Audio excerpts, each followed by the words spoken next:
Nongkrong lagi di Wildan Mamot di Total Politik. Bareng gue Wildan sama Mamot.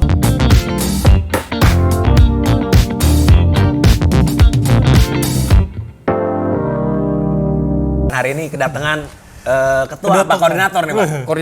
Koordinator Koalisi Golongan Hutan. Ingat, golongan hutan bukan golongan karya. Bang, itu banget ya. Ngomong-ngomong nih Bang, koalisi golongan hutan nih apa nih? Iya. Koalisi golongan hutan itu apa ya? Koalisi yang dibangun oleh beberapa kelompok organisasi masyarakat sipil gitu ya, yang fokus di isu-isu lingkungan hidup di Indonesia. Jadi intinya ada beberapa organisasi masyarakat sipil itu kemudian bersepakat membentuk sebuah koalisi yang spesifik untuk melakukan kampanye-kampanye edukasi kepada anak-anak muda di Indonesia gitu. Jadi dia sifatnya apa ya, tidak terikat sih sebenarnya koalisi ini, tapi secara komitmen organisasi-organisasi masyarakat sipil ini mau mendorong agar edukasi tentang lingkungan hidup bagi anak-anak muda itu lebih maju di Indonesia di kedepannya begitu. Itu isinya siapa aja tuh koalisi? Nah, kalau koalisi golongan hutan ini ada Greenpeace, ada Walhi, ada Ekonusa, ada Kemitraan, Koaksi, Madani, Auriga. Kurang lebih ada 11 atau 12 organisasi masyarakat sipil itu. Ya. Itu yang berkomitmen ya. Tapi sebenarnya organisasi-organisasi pendukung lainnya itu yang dalam tanda petik tidak terlibat secara langsung tapi mendukung itu ya. Ada banyak sebenarnya organisasi-organisasi lainnya gitu. Banyak juga tuh Bang. Ya. Itu kenapa berkoalisi Bang? Emang nggak bisa berjuang sendiri-sendiri? Itu tantangannya sebenarnya. Dan karena kemarin trennya kita sebenarnya ingin menyatukan gerakan ini agar bisa lebih didengar oleh para pembuat kebijakan atau pemerintah dalam hal ini. Nah, dan sekaligus ingin membuktikan sebenarnya bahwa gerakan masyarakat sipil itu sebenarnya bisa bersatu. Makanya kenapa banyak sekali koalisi-koalisi yang dibentuk oleh gerakan-gerakan masyarakat sipil ini. Bukan hanya koalisi golongan hutan, banyak koalisi lain yang dibentuk, dan itu sekaligus membuktikan bahwa kita ada kesamaan pandangan terkait dengan bagaimana lingkungan hidup ke depan, terus kemudian ada kesamaan pandangan bahwa kita sebenarnya ingin membesarkan gerakan lingkungan hidup ini di Indonesia, khususnya menyasar untuk anak-anak muda yang ada hari ini gitu. Pertanyaannya sih kenapa namanya golongan hutan sih? Nah, ya, betul.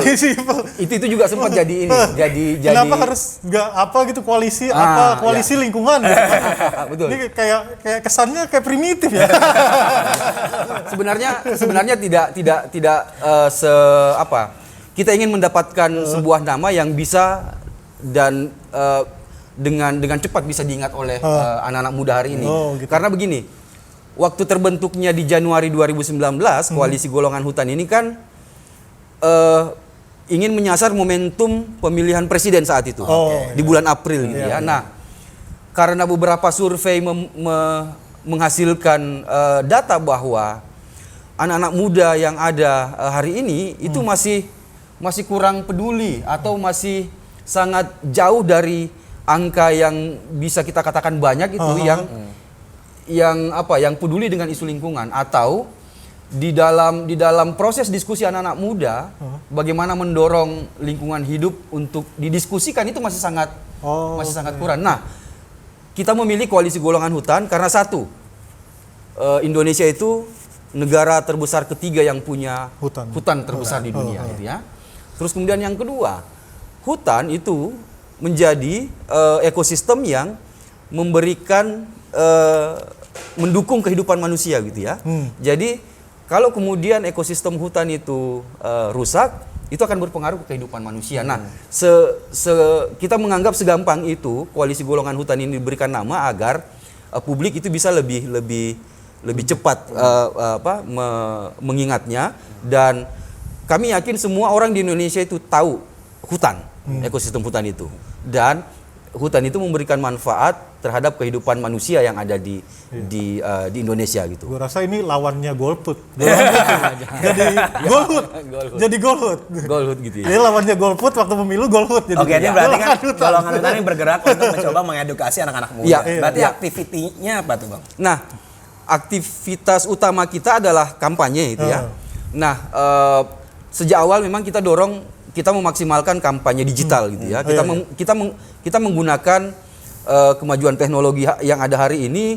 Terus kemudian begitu besar manusia di Indonesia ini yang menggunakan media sosial, yang menggunakan internet. Nah, artinya dengan menggunakan kampanye digital sebagai alat untuk bisa menyasar informasi ini bisa masuk ke media-media sosial gitu ya. Nah, anak muda hari ini misalnya itu kan hampir sebagian besar sudah mempunyai media sosial. Nah, target kita adalah agar substansi hutan, isu-isu lingkungan hidup itu masuk menjadi bagian diskusi media sosial anak-anak muda hari ini.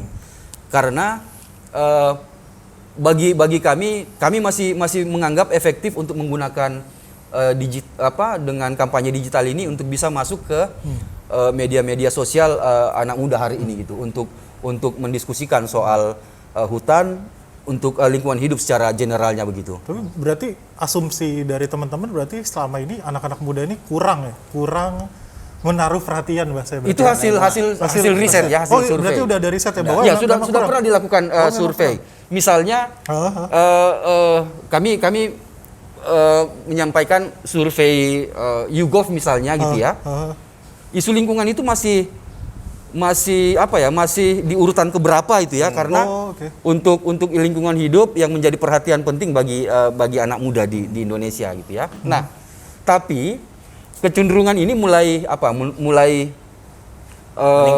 meningkat karena ya pertama tadi begitu banyak teman-teman organisasi masyarakat sipil yang terus mendorong agar isu-isu lingkungan hidup ini masuk menjadi diskusi-diskusi mainstream di media sosial, karena target kita kemarin dibentuk koalisi golongan hutan ini juga salah satunya bagaimana agar isu lingkungan hidup itu menjadi materi debat di dalam proses pemilihan presiden kemarin gitu ya. Jadi kemarin pun misalnya kerjasama dengan beberapa kawan-kawan, ada Change, ada campaign.com, saya kira di situ ada warga muda juga. Itu kan kemudian menjadi salah satu basic yang bisa kita jadikan jadikan dasar bahwa saat ini misalnya potensi anak muda itu sudah mulai naik presentasinya untuk bisa memahami dan mau peduli terhadap isu-isu lingkungan hidup itu sendiri. Tapi kalau dilihat kan berarti kan masih ada keacuhan nih dari anak muda. Ya, kalau kita bicara soal jumlah populasi anak muda di Indonesia kan memang masih jauh gitu ya. Itu kira-kira penyebabnya apa tuh, Bang? Keacuhan. Kan sekarang orang-orang lebih suka anak muda sama isu-isu yang remeh-temeh. Ya misalnya kayak Gisel kemarin. Terus masalah Sule nikah lagi dan sebagainya gitu. Jadi kan isu-isu yang sangat krusial buat anak muda tersingkir gara-gara itu. Jadi apa penyebabnya itu? Apa gara-gara terlalu banyak informasi yang dalam tanda receh itu yang akhirnya menenggelamkan isu yang strategis atau gimana? Mungkin anak muda hari ini itu masih lebih memilih yang konten infotainmentnya atau hiburannya itu lebih dominan gitu ya, dibandingkan misalnya lebih spesifik untuk mengajak mereka berpikir bagaimana sih untuk kita pikirkan agar lingkungan hidup baik, lingkungan hidup ini bisa lebih baik ke depan, atau kerusakan lingkungan hidup ini bisa dikurangi dan seterusnya gitu ya. Nah, mungkin itu salah satu faktornya. Faktor lain bisa jadi kemungkinan apa yang kemudian sehari ini dikerjakan oleh teman-teman itu belum nyampe ke sana gitu ya, belum menyasar ke media-media sosial yang dominan hari ini. Kalau kita mau bicara soal berapa sih sebenarnya populasi anak muda di Indonesia itu yang kalau perkiraan saya statistik itu hampir 1/3 dari jumlah penduduk yang ada di Indonesia itu anak-anak muda semua. Betul. Umur 18 sampai 30 tahun gitu. Ya. Atau sebenarnya jangan-jangan saya ngerasa bahwa nggak tahu sih ya, bukan nggak peduli sama isu lingkungan juga ya, karena gua kerja di korporat gitu. Jadi jarang ngomongin lingkungan tuh karena kayak kita tuh taken for granted nggak sih lingkungan, maksudnya hidup di Jakarta yang emang banyak polusinya, terus ya udah terus gitu. Kayak merasa bahwa impact-nya tuh belum sampai kita bener-bener masih merasa tuh jauh banget gitu, banget. Kayak isunya tuh kayak misalnya udah gue lebih pusing lihat macet ketimbang lihat iklim yang berubah gitu. Karena itu bener-bener dampak ke depan gitu atau kan. hujan yang gak jelas, ya udah hujan aja, tapi macet lebih penting gitu misalnya, atau ada kepunahan hewan di mana yang kita butuh makan. Yang betul bisa jadi. Agamanya yang peduli teman-teman mau ngabai aja gitu. Ya gitu gimana, bisa jadi salah satu faktornya itu. Pertama, mungkin belum menyadari atau belum merasakan dampaknya gitu ya. Nah, yang kedua, kalau bicara soal hutan, di Jakarta ini di mana sih kita bisa lihat hutan gitu ya? Atau belum pernah melihat langsung seperti apa sih ekosistem hutan itu? Terus melihat sungai tercemar itu seperti apa sih misalnya kan gitu.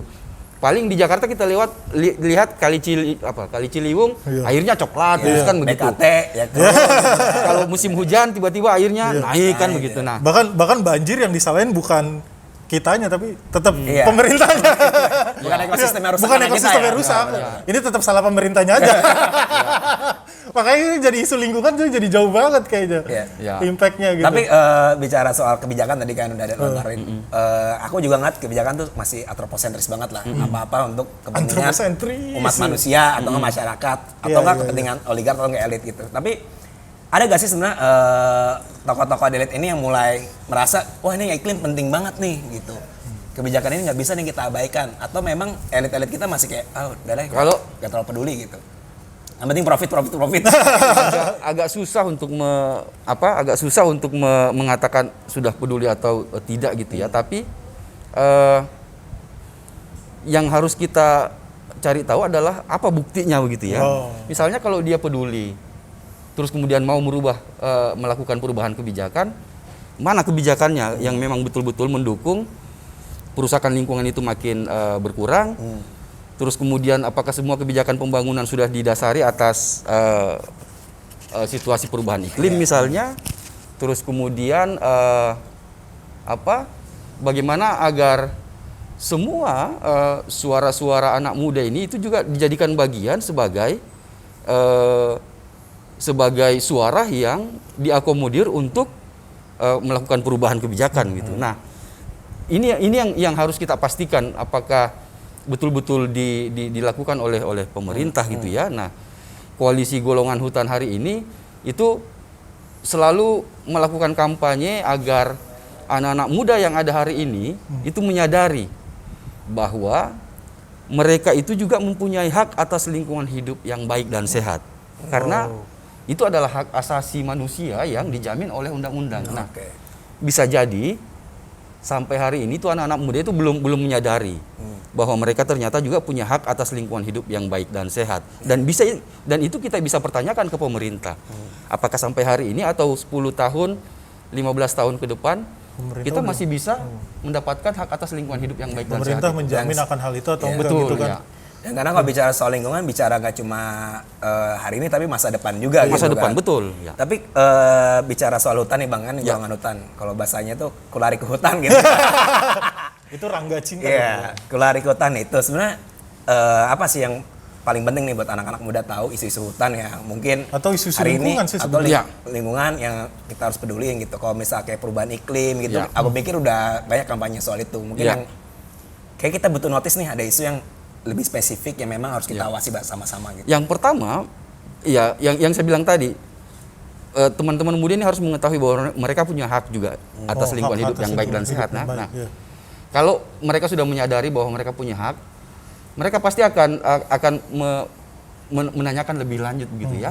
Loh, terus kalau misalnya saya sudah punya hak, apakah kemudian yang selama ini lingkungan hidup yang ada di sekitar saya itu sudah sesuai atau tidak gitu. Nah, itu yang harus dicari tahu. Kalau kemudian sering membaca media dan seterusnya, tiba-tiba ada bencana banjir, tiba-tiba ada tanah longsor dan seterusnya, itu pasti ada kaitannya dengan lingkungan hidup. Nah, anak-anak muda pasti bisa melakukan mencari tahu lebih lanjut dan kemudian apa penyebabnya banjir, apa penyebabnya tanah longsor. Karena semakin menurunnya daya dukung dan daya tampung lingkungan itu sendiri. Nah, kalau kemudian sudah disadari. Saya pikir itu adalah yang paling dasar ya, yang harus diketahui, sehingga anak-anak muda ke depan itu bisa menyuarakan apa yang menjadi kegelisahan mereka, terus kemudian mereka bertemu dengan komunitas anak muda lainnya yang sama punya kepedulian, dan kemudian kita berharap ini bisa barengan, dan saya pikir ini akan menjadi kekuatan kolektif yang besar kalau kemudian ini bisa terjadi di Indonesia begitu. Berarti ya ini sama kayak manifestonya si Greta Thunberg kan, yang dia bilang bahwa hak untuk dia bernapas dengan udara yang bersih segala macam itu kan, yang bahwa kesadaran anak muda akan itu hak loh yang harus dipenuhi sama sama pemerintah sama itu. Tapi ada nggak sih akhirnya sisi bahwa akhirnya selain itu hak, bahwa itu juga jadi satu kewajibannya itu kewajiban untuk tetap menjaga atau untuk tetap menyuarakan akan hak itu gitu, gimana? Nah, disitulah sebenarnya yang bahwa karena kan kita hidup di Indonesia, yang ada pengelola negara ini yaitu pemerintah yang kita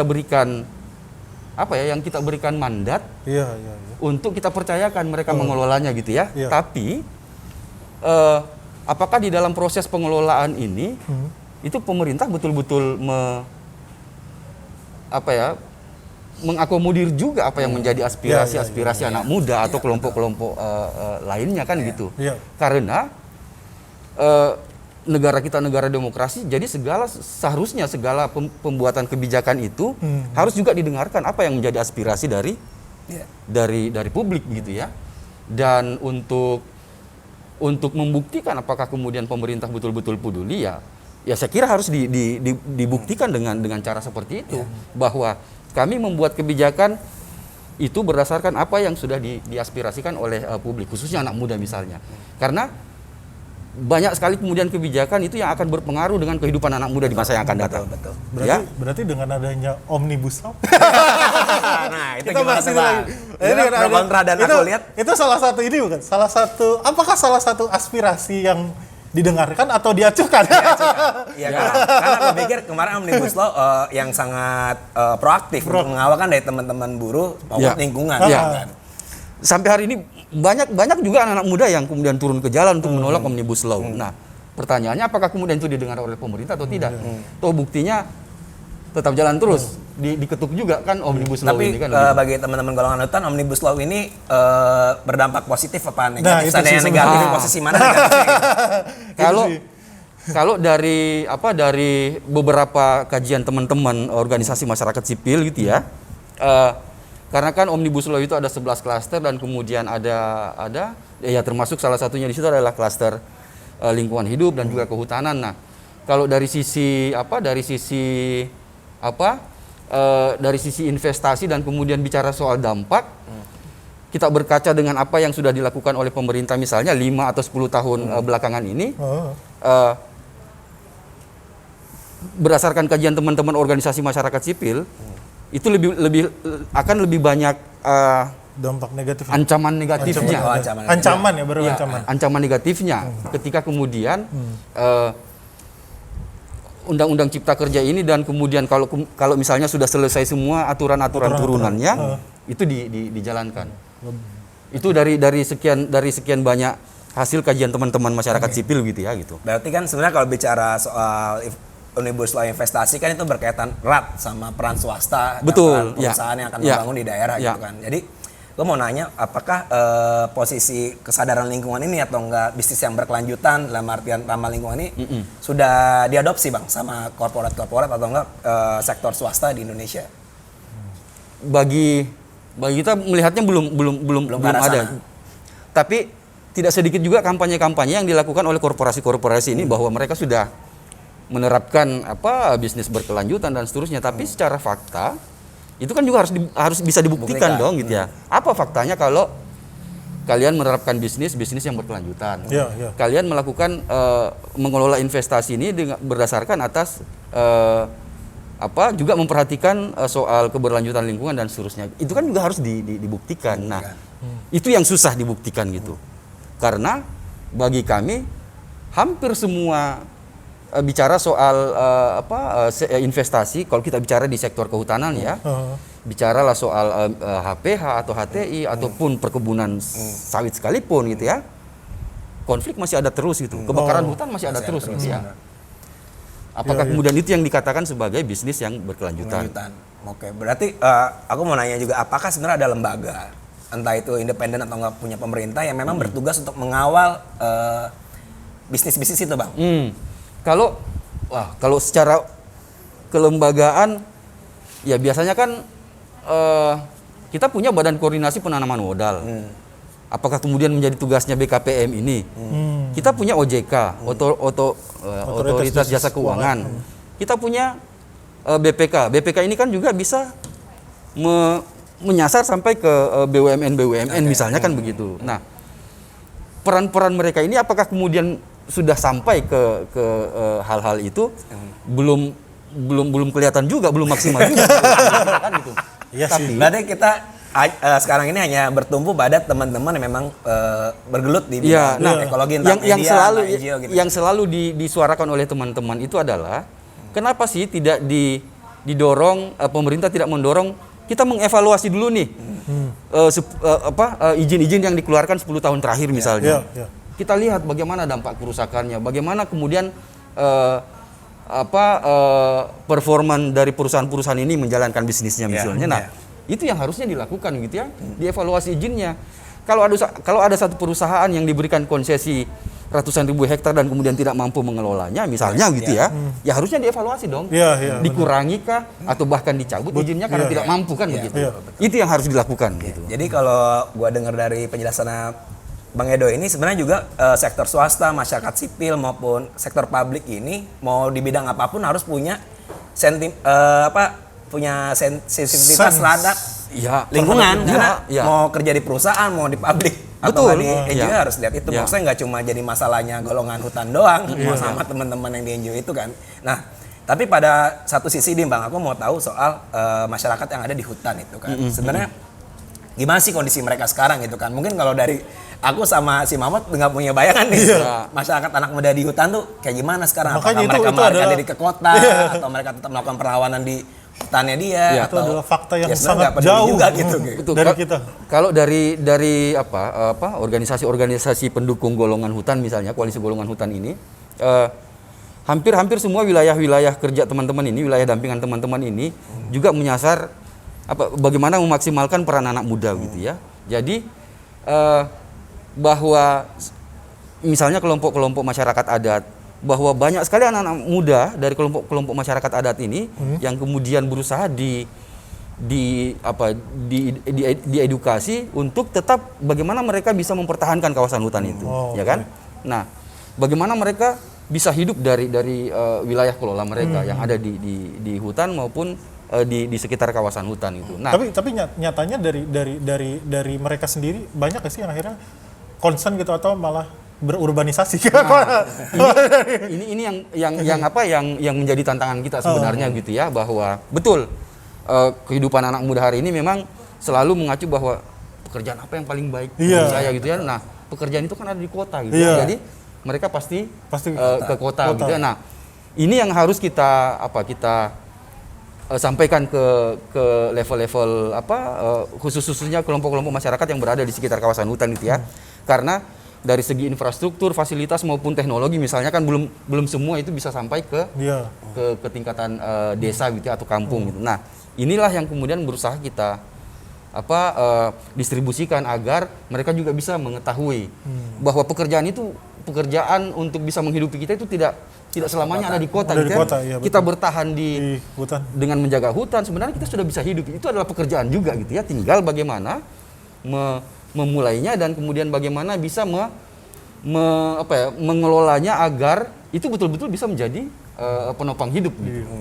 kayaknya mesti anak-anak hutan itu juga mesti dikasih denger lagu-lagu indie soalnya. Kan soalnya yang sekarang pengen kembali ke hutan tuh malah banyak anak-anak kota. Oh iya, berarti harus kolaborasi sama anak-anak indie juga, Pak. Anak-anak kota yang dengerin lagu-lagu indie tuh biasanya, aduh aku pengen tinggal di hutan aja dibanding kemacetan Jakarta gitu kan. Biasanya gitu kan anak-anak. Iya.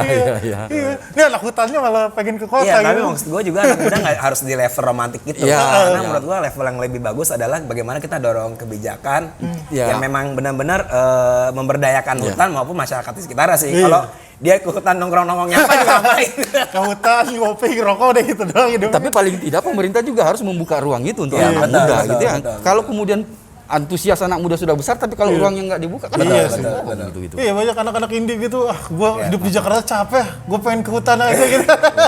Jadi masyarakat hutan.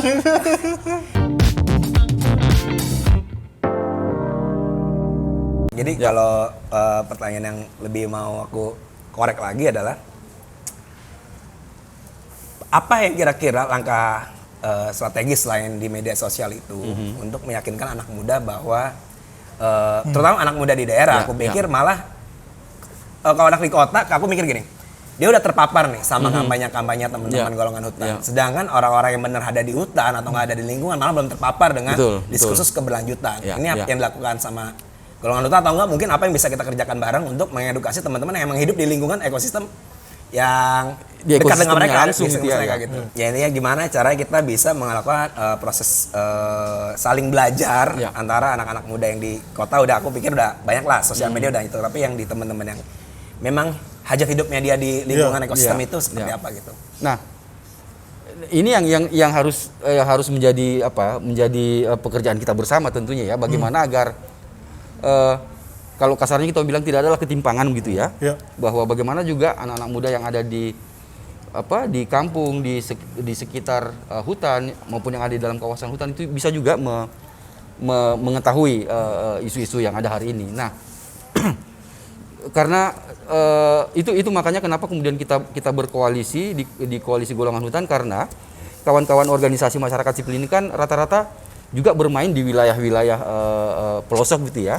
Nah, jadi secara tidak langsung kita menitipkan informasi-informasi ini ke kawan-kawan untuk bisa sampai ke teman-teman yang ada di dalam kawasan hutan maupun di sekitar kawasan hutan ketika mereka melakukan pekerjaannya di tingkatan sana ya. Entah itu dalam rangka untuk peningkatan kapasitas atau melatih masyarakat, anak-anak muda dan seterusnya. Tentu juga informasi ini kita titipkan gitu. Kalau kemudian bicara soal infrastrukturnya, apakah di sana juga sudah ada jaringan internet atau apa segala macam lah, itu kan menjadi tantangan lah ke depan gitu ya. Dan kalau perlu kita desakkan ke pemerintah agar semua desa di Indonesia ini sudah ada internetnya kan gitu ya. Betul. Entah itu di desa maupun yang ada di pinggir kawasan hutan ya. Kita harus dorong itu juga agar ada pemerataan lah gitu ya. Betul. Dan yang berikutnya yang paling penting adalah sebenarnya mengangkat anak-anak muda ini bahwa mereka harus bangga gitu ya. Bahwa ya selain generasi penerus bangsa dan seterusnya, mereka juga sebenarnya harus bangga untuk dirinya bahwa dia itu adalah sebenarnya memperjuangkan lingkungan hidup itu untuk masa depannya gitu. Jadi secara tidak langsung anak muda ini sadar bahwa ternyata ini saya pejuang gitu kan untuk memperjuangkan lingkungan hidup saya yang baik dan sehat ini di masa yang akan datang gitu ya. Nah, dengan mereka bersemangat menjaga kawasan hutan, artinya kan dia memperjuangkan hidupnya mereka juga kan gitu. Betul. Dan itu pekerjaan yang luar biasa menurutku. Kalau ini betul-betul informasinya sampai dan kemudian mereka paham gitu. Nah, tantangan hari ini kan sebenarnya untuk bagaimana agar mereka mengetahui dan mereka memahami soal itu dan bisa memicu semangat mereka untuk melakukan itu gitu. Pertanyaan Pamungkas Dan. Tadi dulu gue sebelum Pamungkas, gue mau bertanya malah sebenarnya ada nggak sih, maksudnya saya jadi bertanya gitu, maksudnya kondisi ideal seperti apa sih akhirnya yang diimpikan oleh teman-teman, ya nggak tahu teman-teman dari organisasi atau soal lingkungan ini, akhirnya apakah kayak gimana gitu bentuk dari kepedulian lingkungan yang akhirnya orang nih kesadarannya harus sampai level apa gitu loh. Karena masih banyak anggapan juga bahwa pembangunan itu bertolak belakang dengan lingkungan kan. Iya. Apakah sesimpel nggak pakai sedotan plastik itu udah bagian dari? Saya kira ya. Apakah kesadaran itu aja gitu? Nah, saya pikir begini, itu tentu jadi pertanyaan di diri kita masing-masing gitu ya. Entah masing-masing kita ini adalah orang-orang yang kerja di NGO kah, kerja di pemerintahan kah, atau kemudian orang-orang yang kerja di korporasi. Kalau kemudian kita masih menganggap bahwa hidup kita ini sangat didukung oleh lingkungan hidup misalnya, itu satu. Ya, bahwa ketika kebijakan yang kita lahirkan dan itu salah dan kemudian itu merugikan, yang rugi itu kita sendiri. Karena dampaknya akan ke kita juga gitu ya. Kalau saya membuat kebijakan misalnya yang memasukkan sebanyak-banyak sebesar mungkin investasi, tapi kalau kemudian investasi ini bertolak belakang dengan yang namanya keberlanjutan lingkungan hidup dan seterusnya, ya impact-nya kan ke kita juga. Taruhlah kemudian kita tinggal di Jakarta, bukan kita yang kena, tapi kan saudara-saudara kita yang bisa kena kan entah karena korban banjir kah, atau tanah longsor, karena ada kerusakan hutan, karena ada kebakaran hutan, toh yang kena itu kan teman-teman kita juga. Mungkin kita tidak tahu, ternyata di situ ada keluarga kita yang kena dan seterusnya. Nah, sesederhana itu kemudian bisa kita bisa kita pikirkan ya. Nah, kenapa kemudian kita selalu mendorong bahwa pembuatan kebijakan yaitu harus didasari dengan perspektif keadilan antar generasi. Ya kan? Keadilan antar generasi menarik. Jangan membuat kebijakan yang hanya mengakomodir generasi yang ada hari ini. Betul. Gimana kemudian generasi yang akan datang gitu ya? Kalau kemudian generasi hari ini egois untuk menghabiskan sekaligus, otomatis dia akan mewariskan bencana untuk generasi yang akan datang. Karena bagaimanapun pemuda kan stakeholder terbesar hari ini dan di masa depan. Lagi karena bonus demografi kan. Jadi kita nggak bisa ngomong soal kebijakan 5 tahun doang. Betul. Ketika bicara lingkungan. Pertanyaan Pamungkas, Bro. Pamungkas, Bang. Dari lu apa dari gua? Dari lu aja dah. Apa dong? Enggak, tapi gini. Kementerian Lingkungan. Oh iya itu, kalau misalnya nih Bang tiba-tiba, sekarang kan kemarin baru reshuffle ya. Tiba-tiba ternyata besok ada reshuffle lagi. Ada reshuffle lagi. Terus tiba-tiba Abang ditelepon. Halo, Mas Edo, bisa bantu-bantu soal lingkungan nggak? Bantu-bantu. Nah, kira-kira kalau apa yang Abang lakukan lah? Iya. Kalau entah dari perspektif kebijakan, program, atau mungkin dari apa? Kementeriannya apa? KLH ya? Kementerian Lingkungan Hidup dan Kehutanan. Iya, dan seandainya aja Bang. Seandainya aja. Yang pertama pasti saya akan lakukan mendorong agar semua izin-izin yang dikeluarkan selama entah dari rezim sebelumnya itu dievaluasi semua. Saya akan dievaluasi seluruh perizinan yang berhubungan dengan hutan, lingkungan hidup dan kebakaran hutan dan seterusnya. Itu pasti akan kita evaluasi. Yang tentu sesuai dengan kewenangan yang ada di kementerian tersebut gitu pastinya. Berarti lebih prosesnya mengevaluasi dulu aja ya sebelum bikin kebijakan baru. Oke.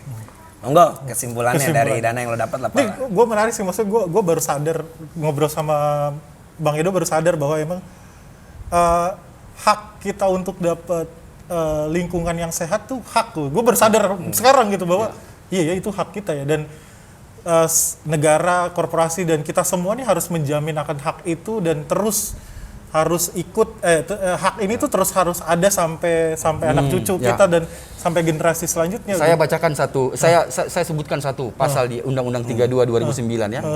Pasal 66. Setiap orang yang memperjuangkan hak atas lingkungan hidup yang baik dan sehat tidak dapat dituntut secara pidana maupun digugat secara perdata. Itu udah setegas itu ya sebenarnya. Pasal 66. Karena berarti pemerintah juga mengamini bahwa negara mengamini bahwa itu hak gitu. Bukan sebuah kewajiban kita. Kan selama ini karena kita merasa bahwa kewajiban kita adalah menjaga lingkungan, tapi di sisi lain kita lupa bahwa itu juga hak, dan kesadaran ini yang baru gue dapat sekarang bahkan. Dan harapannya juga teman-teman Gisel kan. Harapannya juga teman-teman muda nih, anak-anak muda paham juga bahwa itu hak dan harus diperjuangkan. Perjuangannya gimana? Ya lewat caranya masing-masing. Terutama menurut gue bener kata tadi sejalan dengan koalisi hutan bahwa kita harus at minimum level kita harus sadar bahwa semua yang kita lakukan nih ada impact-nya dan harus sustain lah bahasanya gampangnya. Gue inget ada satu teman gue dari Italia apa Denmark gue lupa. Dia bilang, lu di sini misahin sampah nggak? di tempat gue udah misahin sampah, tapi untuk sampai bener-bener sampahnya dipisahin, bener-bener misah dan orang sadar itu butuh waktu 50 tahun. Tapi seenggak-enggaknya ini nggak akan terjadi kalau kita nggak pernah nyoba di awal. Nggak pernah mulai ya? Iya, nggak pernah mulai. Nah makanya akhirnya mulai dari kesadaran menurut gue, mulai dari kesadaran bahwa itu hak dan kita harus memperjuangkan hak lewat jalur apapun itu. Nah, itu akhirnya nanti mungkin bisa jadi kesadaran itu terus turun dan akhirnya muncul lah ya sustainable development gitu. Habitus baru gitu kan. Ya, kalau gue sih ngeliat pertama yang paling penting ternyata anak muda di sektor apapun nggak cuma di NGO lingkungan harus punya empati ekologi menurut gue. Karena empati ini nggak harus sama manusia tapi juga sama lingkungan karena dengan lingkungan yang buruk ya kemanusiaan juga bakal bisa hancur lebur gitu kan. Ada kemiskinan, longsor, bencana dan semacamnya. Itu poin pertama. Poin yang kedua adalah ini nggak cuma tugasnya koalisi golongan hutan menurut gue karena bahkan lo sebagai komunitas sepeda lo harus punya perspektif ekologis. Kayak misalnya di Jakarta lo mau naik sepeda muter-muter Monas tapi dengan situasi udara yang buruk, populasi yang gak bagus itu juga problem juga. Bahkan menurut gua anak PUBG, anak apapun akan berkepentingan sama masalah ekologi. Cuma tinggal kita mau punya empati ekologi itu apa enggak. Terus yang ketiga, gue sepakat banget sih kayak memang kebijakan lingkungan ini nggak cuma kebijakan tentang generasi ini ya. Gue suka banget kata-katanya soal keadilan generasi karena benar-benar menyangkut hajat hidupnya kita sekarang bahkan sampai kita lansia mungkin sampai anak cucu kita ke depan. Jadi memang gue sepakat mungkin kita coba untuk mulai ngelihat bahwa kebijakan-kebijakan yang berbau apapun entah itu di pusat mau di daerah itu juga harus lihat dari sisi ekologisnya. Kalau gue itu karena mungkin ada faktor korupsi, faktor apa dan semacamnya, tapi paling penting adalah lu punya lingkungan yang sehat buat hidup yang manusia yang bermartabat sih buat gua. Thank you banget nih Bang Edo. Sumpah mind blowing banget. Semoga gua punya kesadaran itu loh tiba-tiba muncul. Kalau nggak kesini nggak mungkin.